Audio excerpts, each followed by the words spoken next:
விடுதலை சிறுத்தை கட்சியினுடைய முதன்மை செயலாளரும் முன்னாள் சட்டமன்ற உறுப்பினருமான மரியாதைக்குரிய ஷாநவாஸ் அவர்கள் கலந்து கொள்ளாமல் மரியாதைக்குரிய ஷாநவாஸ் அவர்களை விடுதலை சிறுத்தை கட்சி ஓரங்கட்டுகிறதா, அதனுடைய அடிநாத கொள்கையிலிருந்து விடுதலை சிறுத்தை கட்சி வெளியேறுகிறதா, ஆட்சியாளர்களுடைய பார்வைக்காக ஆட்சியினுடைய அதிகாரத்தை சுவைப்பதற்காக விடுதலை சிறுத்தை கட்சிகள் விலகிச் செல்கிறதா? விடுதலை சிறுத்தைகளும் தமிழக வெற்றி கழகமும் இன்னைக்கு இந்த களத்தில் தமிழ் அரசியல் களத்தில் இணைந்தே பயணிக்கும். விடுதலை சிறுத்தைகளும் ஆளும் கட்சியாக பரிணமிக்கும். சிக்கல்களை எல்லாம் மிக எளிமையாக கையாண்டவர் மரியாதைக்குரிய மு.க. ஸ்டாலின்.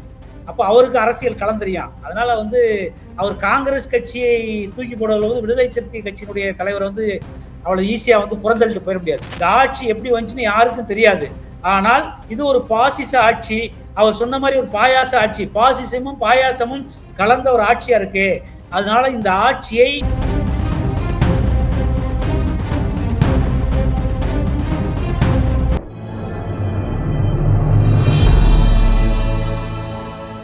தமிழ் நியூஸ் நேரல் கண்மணக்கம். இன்றைய சிறப்பு நேர்காணலில் நம்மோடு இருந்திருப்பவர் அஇஅதிமுகவினுடைய வழக்கறிஞர் பிரிவினுடைய மாநில துணை செயலாளர் மரியாதைக்குரிய திரு செந்தில்வேல் அவர்கள். சார் வணக்கம். வணக்கம் சார். விடுதலை சிறுத்தைகள் கட்சியினுடைய தலைவர் திரு தொல் திருமாவளவன் அவர்களுடைய பிறந்த நாள் இன்று. அவரே சொல்லியிருக்கார், ஜாதகத்தின் படி என்னுடைய பிறந்த நாள் இன்றைய தினம் அப்படின்னு சொல்லி. இப்போ இந்த மாநாடு தமிழ் தேசிய எழுச்சி மாநாடுன்னு கூட உளுந்தூர்பேட்டையில் ஒரு பிரம்மாண்டமான ஒரு மாநாட்டையும் கூட்டியிருக்காங்க. பிரசன்ஸ் பார்க்குறோம். விடுதலை சிறுத்தைகள் கட்சியினுடைய முதன்மை செயலாளர் ஆலூர் ஷானவாஸை காணவே இல்லை. ஏன்னா அவர் முதன்மை செயலாளர், அவர் தான் எல்லா ஏற்பாடுகளும் செஞ்சிருக்கணும். ஆல்ரெடி விமர்சனங்கள் எழுப்பப்பட்ட நிலையில நம்ம பார்க்கிறோம். எப்படி பார்க்குறீங்க இந்த மாநாடு, எப்படி போய் கொண்டிருக்கிறது? முதற்கட்டமாக ஒடுக்கப்பட்ட மக்களுடைய குரலாக ஜாதி ஒழிப்பே மக்கள் விடுதலை என கிட்டத்தட்ட 1/4 நூற்றாண்டுக்கு மேல் தமிழ்நாட்டு வீதிகளிலே உரத்த குரலை முழங்கி வரும் விடுதலை சிறுத்தை கட்சியினுடைய தலைவர் மரியாதைக்குரிய அண்ணன் திருமாவளவன் அவர்களுக்கு இந்த தமிழ் நியூஸ் யூடியூப் சேனல் வாயிலாக பிறந்தநாள் வாழ்த்துக்களை தெரிவித்துக் கொள்கிறேன். இன்றைக்கு அவர் மிகப்பெரிய மாநாட்டை, தமிழ் தேசிய எழுச்சி மாநாட்டை உளுந்தூர்பேட்டையிலே நடத்தி கொண்டிருக்கிறார். அதிலே விடுதலை சிறுத்தை கட்சியினுடைய முதன்மை செயலாளரும் முன்னாள் சட்டமன்ற உறுப்பினருமான மரியாதைக்குரிய ஷாநவாஸ் அவர்கள் கலந்து கொள்ள மாட்டாரா என்ற கேள்வியாக எழுகிறது. குறிப்பாக விடுதலை சிறுத்தையினுடைய தொண்டர்களுக்கும் ஒரு மிகப்பெரிய $1,000,000 கேள்வியாக. ஏனென்றால் மரியாதைக்குரிய அண்ணன் திருமாவளவனுக்கு அடுத்த இடத்தில் மிக கருத்தியலாக ஏகாதிபத்திய அரசியலை எதிர்த்து, ஜாதி ஒழிப்பு அரசியலை ஆதரித்து, இப்படி தமிழ்நாட்டில் நடக்கக்கூடிய அத்தனை அக்கிரமங்களுக்கும் எதிராக ஒரு ஆணித்தரமான புள்ளிவரத்தோடு குரல் இருப்பவர் மரியாதைக்குரிய ஷானவாஸ் அவர்கள். சிறுபான்மை மக்களுடைய குரலாக, சிறுபான்மை மக்களுடைய முகமாக விடுதலை சிறுத்தை கட்சியிலே பயணம் செய்தவர். இப்படிப்பட்ட மரியாதைக்குரிய ஷானவாஸ் அவர்களை விடுதலை சிறுத்தை கட்சி ஓரங்கட்டுகிறதா, இல்லை விடுதலை சிறுத்தை கட்சி சமத்துவத்தில், சமூக நீதியில், மனிதநேயத்தில், ஒடுக்கப்பட்ட மக்களுடைய உரிமை குரலை பாதுகாப்பதில் விலகி செல்கிறதா என்ற கேள்வி அனைத்து தரப்பு மக்களுடைய எண்ணங்களிலும் எழுகிறது. அதைத்தான் மரியாதைக்குரிய விடுதலை சிறுத்தை கட்சியினுடைய முதன்மை செயலாளர் சகோதரர் ஷாநவாஸ் அவர்கள் கடந்த சில நாட்களுக்கு முன்பு ஒரு ஊடக பேட்டியிலே மிக தெளிவாக குறிப்பிட்டிருந்தார். நான் என்றைக்கும் எங்களுடைய இயக்கத்தினுடைய தலைவர் மரியாதைக்குரிய அண்ணன் திருமாவளவன் மீது மரியாதை கொண்டவன், மதிப்புக்கு என் இதயத்திலே அவரை எந்த இடத்திலும் என் இதயத்தை விட்டு இறக்கி வைக்க நான் தயாராக இல்லை. அதே நேரத்திலே விடுதலை சிறுத்தை கட்சியினுடைய கொள்கை கோட்பாடுகள் கடந்த சில நாட்களாக, குறிப்பாக விஜய் ஆட்சி அமைந்ததற்கு பின்பு, விடுதலை சிறுத்தையினுடைய ஆதரவு விஜய் தாவேக அரசு பெற்றதற்கு முன்பு, அமைச்சரவையில் பங்கெடுத்ததற்கு பின்பு, விடுதலை சிறுத்தையினுடைய அடிநாதமாக கொள்கை இருக்கக்கூடிய ஜாதி ஒழிப்பே மக்கள் விடுதலை, சமநீதி, சமத்துவம், சமூக நீதி, மனிதநேயம், ஏகாதிபத்திய எதிர்ப்பு, தமிழ் தேசிய ஆதரவு நிலைப்பாடு, இப்படி அதனுடைய அடிநாத கொள்கையிலிருந்து விடுதலை சிறுத்தை கட்சி வெளியேறுகிறதா? நான் கடந்த 5 ஆண்டுகளாக திராவிட முன்னேற்ற கழகம் ஆளுங்கட்சியாக இருந்த போதிலும், விடுதலை சிறுத்தை கட்சிகள் ஆதரவு தெரிவித்த போதிலும், கண்டிக்க வேண்டிய இடத்திலே நாங்கள் கண்டித்தோம் ஆளுங்கட்சியை, எதிர்க்க வேண்டிய இடத்திலே எதிர்த்தோம், போராட வேண்டிய இடத்திலே போராடினோம். ஆனால் இன்றைக்கு விடுதலை சிறுத்தை கட்சி தன்னுடைய கோட்பாடுகளிலிருந்து, கொள்கையிலிருந்து விலகி செல்கிறா என்ற சந்தேகம் எனக்கு எழுகிறது அப்படிங்கிற ஒரு கேள்வி எழுப்பியிருந்தார். அதனால் அந்த கட்சிக்கு முதுகெலும்பே சமூக நீதி, சமத்துவம், மனிதநேயம், ஏகாதிபத்திய எதிர்ப்பு, அடித்தட்டு மக்கள், ஒடுக்கப்பட்ட மக்களுடைய உரிமை குரலாக சாதி ஒழிப்பே மக்கள் விடுதலை, இதுதான் அந்த கட்சியினுடைய அடிப்படை கட்டமைப்பு.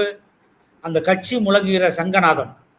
இந்த சங்கநாதத்திலிருந்து ஆட்சியாளர்களுடைய பார்வைக்காக, ஆட்சியினுடைய அதிகாரத்தை சுவைப்பதற்காக விடுதலை சிறுத்தை கட்சிகள் விலகி செல்கிறதா?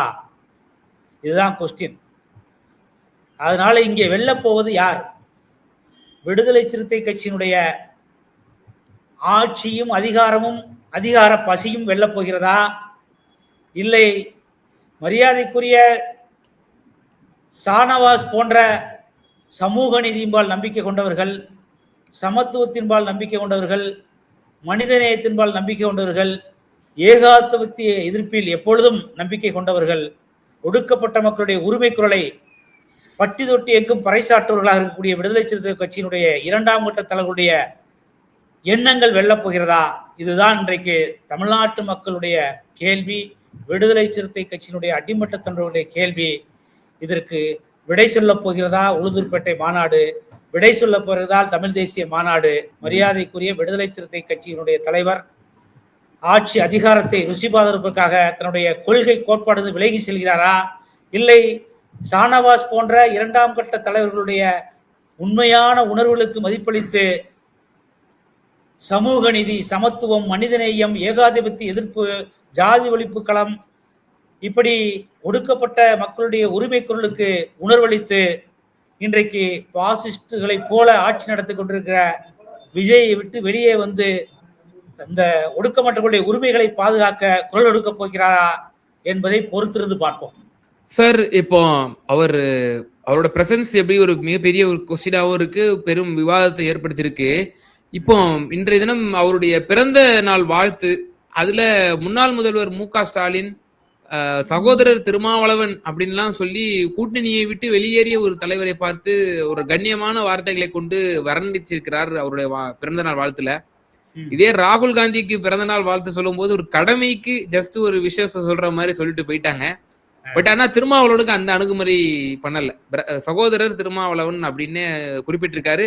பதிலுக்கு திருமாவளவன் அவர்களும் தளபதி மு.க. ஸ்டாலின் அவர்களுக்கு என்னுடைய நன்றியை தெரிவித்துக் கொள்கிறேன், எனக்கு பிறந்தநாள் வாழ்த்து தெரிவித்தமைக்கு அப்படின்னு சொல்லி திருமாவளவன் அவர்கள் பேசியிருக்கிறார். இது அப்போ திமுகவுக்கும் விசிகாவுக்கும் இன்னும் நல்ல ஒரு உறவு தொடர்கிறது, அவர் விசிகாவை இன்னும் அவர் புறக்கணிக்கல அப்படிங்கிற மாதிரி நம்ம எடுத்துக்கிறத எப்படி பாக்குறது? இல்ல, இப்ப அது மரியாதைக்குரிய மு.க. ஸ்டாலின் சொல்றதுனால அது முக்கியத்துவம் பெற்றதாக நீங்க கருதுறீங்க. நான் உங்களுக்கு தெளிவுபடுத்திட்டேன். இன்றைக்கு விடுதலை சிறுத்தை கட்சியினுடைய தலைவர் மரியாதைக்குரிய தொல் திருமாவளவன் அவர்கள் ஒரு அறிவார்ந்த தமிழ் சமூகத்தினுடைய அடையாளமாக இன்றைக்கு இந்திய அளவிலே, உலக அளவிலே ஒரு ஒடுக்கப்பட்ட மக்களுடைய உரிமை குரலாக அவர் அவருடைய ஒரு ஒடுக்கப்பட்ட குரலற்றவருடைய குரலாக எளியோர்களுடைய முகமா தான் ஒட்டுமொத்த சமுதாயம் பார்க்குது. அதனாலதான் அவருடைய குரல்ல, அவருடைய பார்வையில, அவருடைய பிறந்த நாள்ல இன்றைக்கு அவர் சமூக நீதியிலிருந்து விலகி போறாரா, சமத்துவத்திலிருந்து விலகி போறாரா, மனிதநேயத்திலிருந்து விலகி போறாரா, ஏகாதிபத்திய எதிர்ப்பிலிருந்து விலகி செல்ல போறாரா, இல்ல இந்த பாசிச ஆட்சி நடத்தக்கூடிய விஜயினுடைய ஆட்சிக்கு தொடர்ந்து ஆதரவு கொடுக்க போறாரா அப்படிங்கிறதுல பொதுமக்களே கேள்வி எழுப்புறா. விடுதலை சிறுத்தை கட்சியினுடைய தொண்டர்களே கேள்வி எழுப்புறாங்க. விடுதலை சிறுத்தை கட்சியினுடைய 2ஆம் கட்டத்தினுடைய தலைவர்கள் ஷானவாஸ் போன்றவர்கள், அங்கே இருக்கக்கூடிய இன்னும் பல தலைவர்களே இந்த மாதிரி ஒரு $1 மில்லியன் கொஸ்டின்ல கேட்டுட்டு இருக்காங்க. அதனால நம்மளுக்கே ஒரு சந்தேகம் இருக்கும் போது அவர் என்றைக்கும் ஒடுக்கப்பட்ட மக்களுடைய முகமாத்தான் இருப்பாரு, தமிழர்களுடைய முகமாத்தான் இருப்பாரு, ஜாதி ஒழிப்பு காலத்துல எப்பவுமே சமரசம் செய்து கொள்ள மாட்டாரு. அதனால இந்த பாசிஸ்ட் ஆட்சியாளருக்கு தன்னுடைய ஆதரவு நிலைப்பாட்டை பரிசீலனை செய்வாரு. அதனால அவர் கண்டினியூவா அந்த பாசிஸ்டுடைய ஆதரவை கொடுக்க மாட்டாரு, அவரோட பயணம் செய்ய மாட்டாரு. அப்படிதான் நம்ம வந்து ஃபீல் பண்ணிக்கிட்டு இருக்கோம், அப்படிதான் உணர்றான். அப்ப நம்மளே உணரும் போது மரியாதைக்குரிய அரசியல்ல வந்து பல முறை பல வெற்றிகளை பார்த்தவர், பல தோல்விகளை பார்த்தவர், பல சமசோதிய பல வந்து சிக்கல்களை எல்லாம் வந்து மிக எளிமையாக கையாண்டவர் மரியாதைக்குரிய மு.க. ஸ்டாலின். அப்போ அவருக்கு அரசியல் களம் தெரியும். அதனால வந்து அவர் காங்கிரஸ் கட்சியை தூக்கி போடுவது விடுதலை சிறுத்தை கட்சியினுடைய தலைவர் வந்து அவ்வளவு ஈஸியா வந்து புறந்தள்ளிட்டு போயிட முடியாது. அதனால அவர் வந்து சகோதரர் சொல்றது ஒரு மரியாதைக்குரிய இதுதான். அவரும் திருப்பி பண்புக்கு சொல்றது. இதை நம்ம அரசியலா பார்க்க முடியாது. மரியாதைக்குரிய மு.க. ஸ்டாலின் சொன்னதுனாலே இது முக்கியத்துவம் பெற்றாது. இதை தமிழ்நாட்டு ஒட்டுமொத்த மக்களும் எதிர்பார்க்கிறாங்க விடுதலை சிறுத்தை கட்சியினுடைய குரலை, அவர் தலைவருடைய குரலை. ஏன்னா அவர் இன்றைக்கு தமிழர்களுடைய குரலாக பார்க்கிறோம், ஒடுக்கப்பட்ட மக்களுடைய குரலாக பார்க்கிறோம், சமூக நீதியினுடைய குரலாக பார்க்கிறோம், சமத்துவத்தினுடைய குரலாக பார்க்கிறோம், மனிதத்தினுடைய குரலாக பார்க்கிறோம். அவரை வந்து ஒரு ஒட்டுமொத்த பொது சமூகத்துடைய தலைவராக தான் அவர் ஒரு காலத்தில் வேண்டுமானால் அவர் வந்து பட்டியல் சமூக தலைவராக இருந்திருக்கலாம். இன்றைக்கு வந்து அவர் பொதுத்தளத்தில் வந்து தன்னுடைய திறமையால், வாதத்தால், தன்னுடைய அறிவார்ந்த ஆற்றலால் இன்றைக்கு பொது சமூக அரசியல்ல அவர் தன்னைத்தானே அவர் வந்து கலந்துக்கிட்டாரு. கலந்துக்கிற அவரை வந்து தகுதியை வளர்த்துக்கிட்டாரு. இன்றைக்கு மக்களும் அவருக்கு 3 முறை நாடாளுமன்ற உறுப்பினர் வெற்றி பெற வைத்து அவரை கட்சியையும் இன்றைக்கு அங்கீகரிக்கப்பட்ட கட்சியாக வந்து மக்கள் வந்து அவருக்கு ஒரு வாய்ப்பு கொடுத்துருக்காங்க. அதனால அவர் வந்து ஒரு பொது சமூக பார்வையா இன்றைக்கு அவருடைய குரலை வந்து மக்கள் மதிக்கக்கூடிய ஒரு சூழல் இருக்கு. அவருடைய கட்சி தொண்டர்களும் ஆவலா எதிர்பார்க்கிறாங்க. அதனால மரியாதைக்குரிய முன்னாள் முதலமைச்சர் மு.க. ஸ்டாலின் சொன்னதாக மட்டும்னாலே வந்து அவர் முக்கியத்துவம் பெற்றவர் ஆயிட முடியாது. அவரை வந்து இன்றைக்கு தமிழ் சமூகமே மரியாதைக்குரியா பார்க்குது. அதனால அவர் வந்து கண்டிப்பா இந்த பாசிச ஆட்சி நடத்தும், இந்த பாயாச ஆட்சி நடத்தும் தாவேக அரசிற்கு இந்த ஒரு நல்ல செய்தியை இந்த அரசுக்கு எதிராக பேசுவார்னு மக்களும் அவருடைய தொண்டர்களும் ஆர்வத்தோடு எதிர்பார்த்துக்கிட்டு இருக்காங்க. அதனால மரியாதைக்குரிய மு.க. ஸ்டாலினுடைய எண்ணம் எந்த கோணத்துல சொன்னான்னு தெரியாது. அவர் வந்து ஒரு அரசியல் பண்பாடோட நாகரிகம் கருதி தான் சொல்லியிருப்பான்னு நாங்க நினைக்கிறோம். எங்களுடைய பார்வை அவர் வந்து இன்றைக்கு தமிழ்நாட்டில் என்ன நடந்துக்கிட்டு தெரியும். ஒரு தற்கூரி ஆட்சி நடக்குது, ஒரு தருதலை ஆட்சி நடக்குது. இந்த ஆட்சி எப்படி வந்துச்சுன்னு யாருக்கும் தெரியாது. ஆனால் இது ஒரு பாசிச ஆட்சி. அவர் சொன்ன மாதிரி ஒரு பாயாச ஆட்சி, பாசிசமும் பாயாசமும் கலந்த ஒரு ஆட்சியா இருக்கு. அதனால இந்த ஆட்சியை ஆதரிச்சுக்கிட்டு இருக்காரு. அதனால ஒட்டுமொத்த அறிவார்ந்த தமிழ் சமூகமும் அந்த அறிவார்ந்த தமிழ் சமூகத்தின் தலைவராக மரியாதைக்குரிய திருமாவளவனுடைய குரலை இன்றைக்கு இந்த மாநாட்டில் அவருடைய பிறந்த நாள்ல ஒரு முக்கியமான செய்தியை நாங்கள் எதிர்பார்க்கிறோம். அதனால மரியாதைக்குரிய மு.க. ஸ்டாலின் பேசினாலே அவர் முக்கியத்துவமான செய்தி கிடையாது. ஒட்டுமொத்த தமிழ்நாட்டு மக்களும் எதிர்பார்க்கக்கூடிய முக்கிய செய்தியை அவர் அறிவிக்கப் போகிறார். உளுந்தூர்பேட்டை மாநாட்டில் நாங்கள் எல்லாரும் ஆவலோடு காத்துக்கிட்டு இருக்கோம். சார், இப்போ இந்த மாநாட்டில் இன்னொரு சுவாரஸ்யம் என்னன்னா, அதாவது பொது செயலாளரை, முதன்மை செயலாளரை தொடர்ந்து வசைபாடி கொண்டிருக்கக்கூடிய சஸ்பென்ஷன்ல இருந்து மிக சமீபத்தில் நீக்கப்பட்ட சங்க தமிழன் போன்றவர்கள்லாம் முதல் வரிசையில இருந்துட்டு இப்ப லைவ் எல்லாம் போட்டுட்டு இருக்கிறாங்க. இப்போ அவர் வந்து பொது செயலாளர் RSS காரன்னு சொன்னாரு, முதன்மை செயலாளரா தொடர்ந்து வசைபாடிட்டு இருக்கிறாரு. இப்ப அவர்லாம் வந்து ஃபர்ஸ்ட் பெஞ்சில் உட்காரும் பொழுது அது பொது செயலாளருக்குமே ஒரு மிகப்பெரிய நெருடலா இருக்காதா? எங்களை எல்லாம் வந்து RSS சொன்னவரு நீங்க நடவடிக்கை உட்படுத்தினீங்க தலைவரை, அவரெல்லாம் இப்ப வந்து முதல் வரிசையில இருக்காங்க. பொது செயலாளருமே இப்ப வரைக்கும் பார்க்க முடியல. அநேகமா அவரும் நிச்சயமா பங்கேற்பாரு. எப்படி பாக்குறது? இப்படி ஒரு முரண்பாடு கலந்த ஒரு தலைவருடைய பிறந்த நாளை கூட நம்மால் வந்து ஒரு நிம்மதியாக, ஒரு சுமூகமாக நடத்த முடியாத ஒரு சூழ்நிலை தான் விடுதலை சிறுத்தைகளுக்கு ஒரு துரதிர்ஷ்ட ஒரு சம்பவமாக பார்க்க வேண்டியது இருக்கா? இல்ல, அவர் வந்து மரியாதைக்குரிய விடுதலை சிறுத்தை கட்சியினுடைய தலைவரும் சரி, அந்த கட்சியும் சரி, கருத்து சுதந்திரத்துல அவங்களுடைய சொல்லாடல்கள், கருத்தாடல்கள்லாம் பரிமாறிக்கொள்ளக்கூடிய கட்சி தான். நீங்க வந்து அங்கே கட்டுப்பாடுகள்லாம் பெருசா இருக்காது. தொண்டர்கள் இருந்து தலைவர்கள் வரைக்கும் அவர் ரொம்ப எளிமையாக தான் எல்லாரும் டீல் பண்ணுவாரு. அதனால சங்கத்தமிழன் ஒரு உள்ளத்துல என்ன வெளியே வருதோ அவர் வந்து சொல்லிடுவாரு. அதற்கான தண்டனையை அவர் வந்து இடைநீக்கல்ல வந்து ஏற்கனவே கட்சியை நீக்கப்பட்டார், மீண்டும் கட்சியிலே சேர்க்கப்பட்டதாக வந்து செய்திகள் வந்தவன உள்ளது. தொடர்ந்து அதனுடைய தொடர்ச்சியாக இன்றைக்கு மாநாட்டிலும் கலந்து கொள்வதாக நீங்களே சொல்றீங்க தொலைக்காட்சியில பார்த்துவிட்டு. அதனால வந்து அது இன்றைக்கு அங்கீகரிக்கப்பட்ட கட்சியா இருக்கிறதுனால வந்து கருத்து சுதந்திரம் அங்கேயும் சொல்லாடுகளும் கருத்து பரிமாற்றங்களும் நடைபெறுவது வழக்கம்தான். அதனால எல்லா கட்சியிலையும் ஒவ்வொரு அந்த 2ஆம் நிலை தலைவர்கள் ஒவ்வொரு கட்சிக்கும் வேண்டியவர்கள் இருக்கத்தான் செய்வார்கள். கூட்டணிகள் மாறும்போது அவர்களுக்கு வேணா நெடுகளாக இருக்கலாம். அதனால சங்கத்தமிழன் எந்த கோணத்துல சொல்றானா நம்ம டிஸ்கஸ் பண்ண முடியாது. ஒரு வேலையை வந்து ஆர்எஸ்எஸ் பின்னணி கொண்ட ரவிக்குமார் வந்து சொல்றாரு. பட் அதுல எனக்கு என்னமோ அதுல உண்மை இல்லை. அவர் வந்து ஒரு நல்ல எழுத்தாளர். அது சமத்துவத்தின்பால் சமூக நீதியின்பால் வந்து அவர் வந்து ஒரு நல்ல எழுத்தாளர். இன்றைக்கு நல்ல ஒரு பார்லிமெண்ட்ரியன். 2 முறை அவருக்கு வாய்ப்பு கிடைச்சி 2 முறை வெற்றி பெற்றிருக்கார். அந்த கட்சியிலே ஒரு ஜென்டில்மேன். அதனால அவர் அரசியல் அந்த கட்சிக்குள்ள உள்ள உட்கட்சி பூசலால் காழ்ப்புணர்ச்சியால் அந்த கருத்தை சொல்லலாம். அதனால சங்கத்தமிழன் சொல்றதுனாலேயே மரியாதைக்குரிய ரவிக்குமார் பாராளுமன்ற உறுப்பினர்களுக்கு ஆர்எஸ்எஸ் கலரோ சங்கிகளுடைய கலரோ வந்து விடாது. அவர் வந்து ஒரு உண்மையான இப்படி அடுத்த கட்ட தலைவர்களை வசைபாடுபவர்களையும் திருமாவளவன் வைத்துக் கொண்டு அடுத்த கட்ட தலைவர்களையும் எப்படி ஒரு இடத்துல பிரசன்ஸா வைக்க முடியும்? அது வந்து ஒரு முன்னுக்கு பின் முரணா இருக்காதா? இல்ல அதான் பாலிடிக்ஸ். அவரு நீங்க இந்த நாட்டை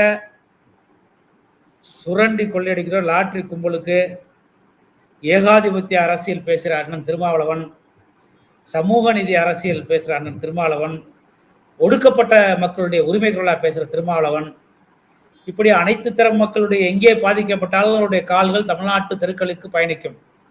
அப்படிப்பட்ட உன்னதமான உயர்ந்த எண்ணம் கொண்ட திருமாவளவன் அவர்கள் லாட்டரி கும்பலுடைய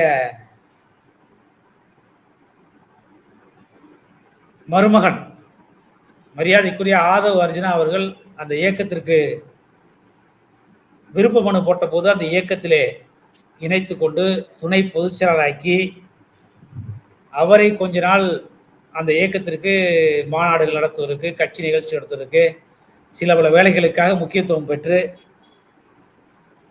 அவர் தன்னை அரசியலை பாதுகாத்துக் கொள்வதற்காக விடுதலை சிறுத்தை கட்சியை வளர்த்து எடுப்பதாக கூறி பல்வேறு கோடிகளை விடுதலை சிறுத்தைகள் வாரி வழங்கி மாநாடுகளை நடத்தி கட்சிகளை டேட்டாக்களை திருடி பின்னாளிலே திராவிட கூட்டணி கட்சியின திராவிட முன்னேற்ற கழகத்தை நேரடியாக விமர்சனம் செய்ததற்காக அவரும் விடுதலை சிறுத்தை கட்சியில் நீக்கப்பட்டு தாவேக்காவில் இணைந்து இன்றைக்கு அமைச்சராகவே ஆகிவிட்டார். ஆனாலும் இருவருக்கான நட்பு என்பது இன்றும் தொடர்கிறது. நாளைக்கு மரியாதைக்குரிய அண்ணன் திருமாவளவன் அவர்கள் நாளைக்கே தாவேக்கா அரசுக்கான ஆதரவை வாபஸ் பெற்று திராவிட முன்னேற்ற கழகத்தினுடைய கூட்டணி இணைந்தால் கூட திருமாவளவனுக்கும் மரியாதைக்குரிய ஆதவ அர்ஜுனுடைய நட்பு என்பது தொடரும். இதுதான் உண்மை. அதை போலத்தான் மரியாதைக்குரிய சிந்தனை செல்வன் போன்றவர்கள், மரியாதைக்குரிய அண்ணன் ரவிக்குமார் போன்றவர்கள் திராவிட முன்னேற்ற கழகத்தின் மீது ஒரு பந்தமும் பாசமும் கொண்டவர்கள். மரியாதைக்குரிய சிந்தனை செல்வன் போன்றவர்கள் இன்றைக்கு கூட்டணிகள் வேண்டுமானால் மாறலாம், காட்சிகள் வேண்டுமானால் மாறலாம், ஆனால் அவருடைய எண்ணங்களும் அவருடைய நட்புகளும் இன்னும் தொடர்ந்து கொண்டே இருக்கிறது. இது அனைத்து கட்சிக்கும் பொருந்தும். திராவிட முன்னேற்ற கழகமாக இருக்கட்டும், அனைத்து இந்திய அண்ணா இருக்கட்டும், பாட்டாளி மக்கள் கட்சியாக இருக்கட்டும், விடுதலை கட்சியாக இருக்கட்டும், மரியாதைக்குரிய சீமான் கட்சியாக இருக்கட்டும், பாரதிய ஜனதா கட்சியாக இருக்கட்டும், இது தமிழ்நாட்டில் உள்ள அனைத்து அரசியல் கட்சிகளுக்கும் அரசியல் தாண்டி ஒரு நட்பு வட்டம் இருக்கும். இப்படித்தான் திருமாவளவனும் தன் கட்சிக்குள்ளே ஒரு 2ஆம் கட்ட தலைவர்களை அவர் வந்து ஒரு கட்டமைப்போட அவர் வந்து அவங்களெல்லாம் பாதுகாத்து வர்றாரு. அதனால அவருக்கு சங்கத்தமிழன் போன்ற வசைபாடுகளும் தேவை, மரியாதைக்குரிய ரவிக்குமார் போன்ற அறிவாளிகளும் தேவை, மரியாதைக்குரிய சிந்தனை செல்வன் போன்ற அறிவாளிகளும் தேவை, மரியாதைக்குரிய ஆதவ அர்ஜுனா போன்ற பணங்காய்க்கும் மரமும் தேவை. அவர் இன்றைக்கு அரசியல் கட்சியை முழுமையான தகுதியோடு நடத்துவதற்கு தயாராகிவிட்டார். அதைத்தான் நான் சில நிமிடங்கள் சுட்டிக்காட்டினேன். அண்ணன் திருமாவளவன் அவர்கள் சமூக நீதியில், சமத்துவத்தில், மனிதநேயத்தில், ஏகாதிபத்திய எதிர்ப்பில் உறுதியான நிலைப்பாட்டில் இருக்க போறாரா, இல்ல பாசிஸ்டுகளை போன்ற செயல்படுகிற பாயாச ஆட்சி நடத்துகிற தாவேக்காவுக்கு தொடர்ந்து ஆதரவை தரப்படுகிறாரா அப்படின்னு நம்ம கேட்டா இது வந்து நம்மளுடைய கேள்வி கிடையாது. ஒட்டுமொத்த தமிழ்நாட்டு மக்களுடைய முகமா இருக்கக்கூடிய திருமாவளவனுடைய ஆதரவாளராக தமிழ்நாட்டு மக்களுடைய கேள்வி, விடுதலை சிறுத்தை கட்சியினுடைய தொண்டர்களுடைய கேள்வி, சமூக ஆர்வலுடைய கேள்வி. அதனால அவர் எதிர்காலத்திலே அதிகாரத்தை மட்டுமே ரிசுவாதற்கு தயாரிட்டாரா, இல்லை தமிழ்நாட்டு மக்களுடைய முகமாக, தமிழர்களுடைய முகமாக, சமத்துவத்தின் முகமாக, சமூகத்தினுடைய முகமாக, ஏழைகளுடைய முகமாக, பட்டியலின மக்களுடைய முகமாக அவர் என்றைக்குமே தன்னை நிலைத்துக் கொள்கிறாரா? இதுதான் கேள்வி. அவர் எந்த வகையான அரசியலை செய்ய போகிறார்? அதனால பொறுத்திருந்து பார்ப்போம். உங்களுடைய கேள்விக்கு எல்லாம் தெளிவான விடை கிடைக்கும். சங்கத்தமிழன் போன்றவர்களை அரவணைக்கிறாரா, ஆதவர்களை போன்று அரவணைத்து அரசியல் செய்ய போகிறாரா, இல்லை சிந்தனை செல்வன் போன்ற, மரியாதைக்குரிய ரவிக்குமார் போன்ற அறிவார்ந்த சமூக சங்கத்தினுடைய இரண்டாம் கட்ட தலைவர்களை தக்க வைத்துக் கொண்டு மீண்டும் ஒரு சமூக நீதி, சமத்துவ, மனிதநேய அடிநாதமாக விளங்கக்கூடிய அடித்தட்டு மக்களுடைய குரலாக, ஒடுக்கப்பட்ட மக்களுடைய குரலாக விளங்கப் போகிறாரா என்பதை பொறுத்திருந்து பார்ப்போம். நிச்சயமா சார். பல்வேறு விவகாரங்கள்ல எங்க நேயர்களுக்கு ரொம்ப தெளிவா உங்களோட கருத்துக்களை பகிர்ந்தீங்க. ரொம்ப நன்றி.